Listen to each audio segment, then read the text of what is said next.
Hello students, how are you all? I hope you all are fine. First of all, we will discuss fact of the day. So what is the fact of the day? The fact is microorganisms which causes diseases are called pathogens. यानी कि वो microorganism जो disease उत्पन्न करते हैं या बीमारियों के लिए उत्तरदायी होते हैं और वो पैथोजेंस कहलाते हैं. Okay, now let's start the class. So fungi. What is fungi?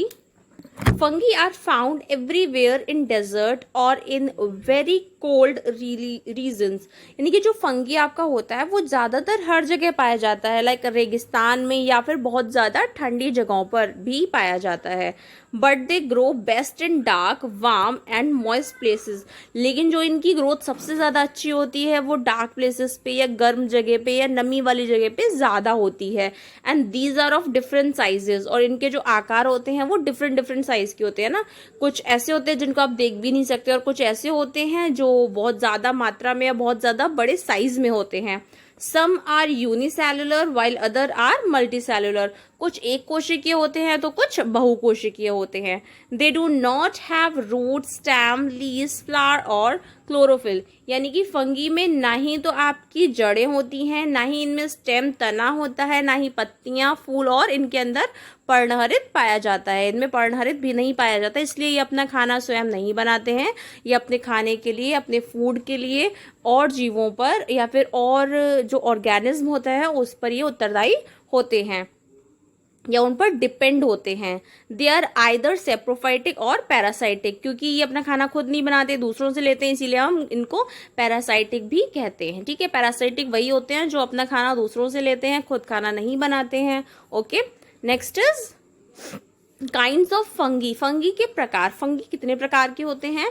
There are different types of fungi present. यानी कि वर्तमान में जो फंगी हैं वो डिफरेंट डिफरेंट टाइप्स के हैं. जैसे कि some common examples of fungi are. Fungi के कुछ कॉमन एग्जांपल हैं जैसे आपके rust, mushrooms, puff balls, moulds and आपका माइल्डीव्स एंड यीस्ट. अब आपने यीस्ट, मशरूम, ये बहुत ज़्यादा कॉमन नेम्स हैं जो आपने यूजुअली सुने भी होंगे. जैसे कि हम लोग इडली बनाते हैं या डोसा बनाते हैं या आपका पिज़्ज़ा हो गया, तो इन सब में आपने यीस्ट ऐड करने का सुना होगा. अगर आपने कभी रेसिपी सुनी होगी या मम्मा के मुंह से भी सुना होगा, खमीर वर्ड सुना होगा.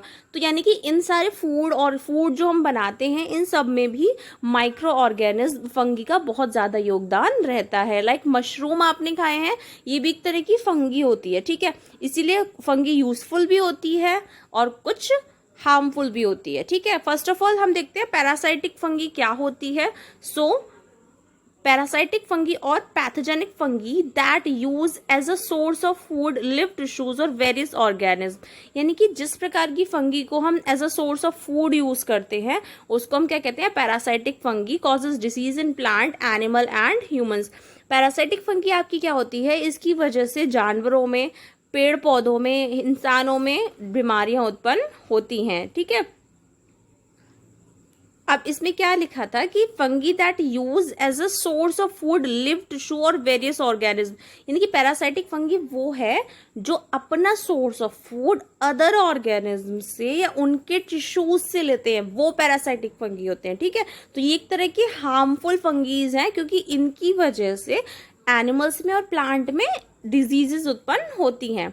Next is an organism, especially a fungus or bacterium that live on and get its nourishment from dead organism or decaying organic material called saprophytes, recycle organic material in the soil.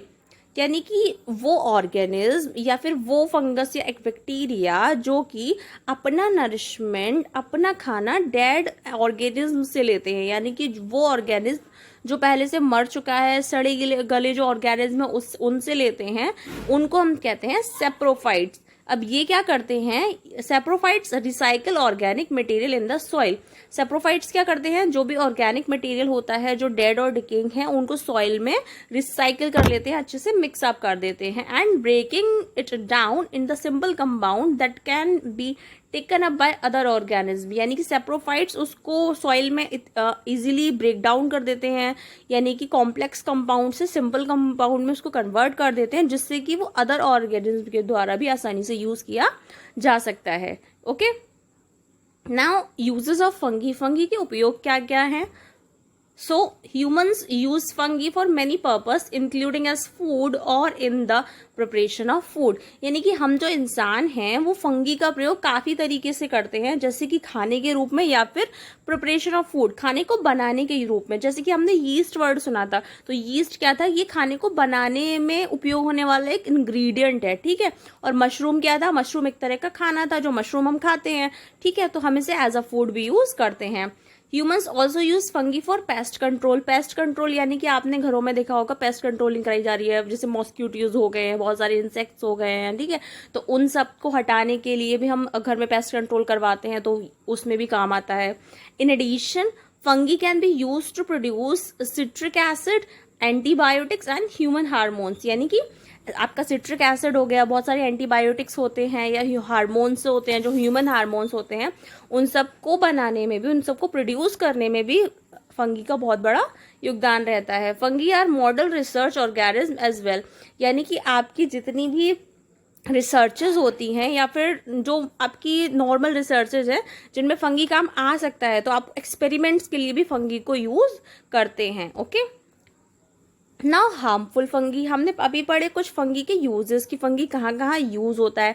अब fungi से नुकसान क्या होते हैं, ठीक है। So let's see, fungi create harm bye spoiling food, यानी कि ये खाने को आपको को स्पॉइल कर सकता है, यानी कि खाने को खराब कर सकता है। लाइक आपकी रोटी चपाती या ब्रेड है, आपने उस पर देखा होगा, अगर आप उसे कुछ मान लीजिए 2-3 दिन के लिए छोड़ दें ऐसे ही नमी वाली जगह पे, तो उसमें ग्रीन ग्रीन कलर का या फफूंद टाइप का वाइट वाइट सा कुछ उगाता है, ठीक है, तो वो आपका क्या होता है? वो फंगी होता है, बोलते हैं फंगस लग गई, फंगी लग गया, फफूंद लग गई, तो ये खाने को खराब कर देता है ना। एंड आपका क्या होता है? Destroying timber and by causing diseases of crop, live stock and humans. उसके अलावा क्या होता है कि जो नमी वाली जगह होती है, जैसे आपके घर भी होते हैं या फिर आपका कोई फर्नीचर है जिसमें बहुत ज़्यादा मॉइस्चर है, तो वहाँ पे भी ये उसको घर मतलब बिल्डिंग्स को, आपके फर्नीचर्स को भी ये इफेक्ट करता है, ठीक है। उसके अलावा क्या करता है? Fungi mainly mould like Penicillium and aggregalus spoil many stored food. Fungi cause the majority of part diseases which in turn cause serious economic losses. यानी कि अब जब एक बिल्डिंग में फंगस लग गया तो सोचो वो पूरी बिल्डिंग को डिस्ट्रॉय कर सकता है, ठीक है, तो एक बहुत बड़ा इकोनॉमिकल लॉस है, बहुत ज़्यादा आर्थिक आपका नुकसान है, ठीक है। इसके अलावा इससे काफ़ी सारे इन्फेक्शंस वगैरह हो जाते हैं, ठीक है, लोगों को स्किन इन्फेक्शंस हो जाते हैं, तो वो भी बहुत ज़्यादा नुकसानदायक है ना। आप उसके अलावा जो फूड स्टोर करके रख रहे हो उसमें फंगस लग जाती है, उसमें फफूंद लग जाती है, तो आपका फूड खराब हो जाता है। तो ये सारी चीज़ें हैं जो फंगी के नुकसान हैं, ठीक है। Now protozoa, what is protozoa? Protozoa are single celled organism, यानी कि आपका जो प्रोटोजोआ होता है वो आपका एक सिंगल सेल ऑर्गेनिज्म है। They come in many different shape and size ranging from an amoeba which can change its shape to paramecium with its fixed shape and complex structure. प्रोटोजोआस के अंदर वाकई वो सारे ऑर्गेनिज्म आते हैं जो सिंगल सेल्ड होते हैं। उसके अलावा ये आपके जो प्रोटोजोआस होते हैं वो डिफरेंट शेप एंड साइज में पाए जाते हैं, जैसे कि अमीबा इसका एक एग्जाम्पल है। और अमीबा एक ऐसा ऑर्गेनिज्म है जो अपनी शेप और साइज को चेंज कर सकता है, मतलब इसका कोई पर्टिकुलर साइज नहीं होता है। वहीं अगर हम पैरामीशियम की बात करें तो इसका साइज एकदम फिक्स होता है और इसका जो स्ट्रक्चर होता है वो बहुत ज़्यादा जटिल होता है, बहुत ज़्यादा कॉम्प्लेक्स होता है। They live in a wide variety of moist habitats including fresh water, marine environments and the soil. यानी कि जो प्रोटोजोआस होते हैं ये बहुत ज़्यादा बड़ी वैरायटीज में पाए जाते हैं और ज़्यादातर नमी वाले इलाकों में पाए जाएंगे, या फिर उसके साथ साथ ताज़ा जगह या फिर जहाँ पे पानी वाला एनवायरनमेंट ज़्यादा होगा या जहाँ पे मेराइन एनवायरनमेंट ज़्यादा होगा वहाँ की मिट्टी में भी ये पाए जाते हैं, ठीक है। Next is amoeba. हमने प्रोटोजोआस का पहला एग्जाम्पल अमीबा ही देखा, अब हम अमीबा को समझते हैं। It is the simplest unicellular organism, यानी कि ये एक कोशिकीय ऑर्गेनिज्म है. It lives in fresh water, is irregular, does not have any finite shape, यानी कि ये ज्यादातर फ्रेश वाटर में पाया जाता है और इसकी जो शेप है वो फाइनाइट नहीं होती है, इरेगुलर होती है, यानी कि अपनी शेप को ही अपने अकॉर्डिंग चेंज कर सकता है. It moves with the help of finger like structure called pseudopodia, यानी कि इसका जो स्ट्रक्चर होता है, आई थिंक सॉरी, इसका जो स्ट्रक्चर होता है कुछ फिंगर लाइक होता है पीछे से, ठीक है, जो इसके झूठे पैर कहलाते हैं. यानी कि जो सूडोपोडिया मैंने आपको बोला यहाँ पे, ये एक तरह से झूठे पाद होते हैं.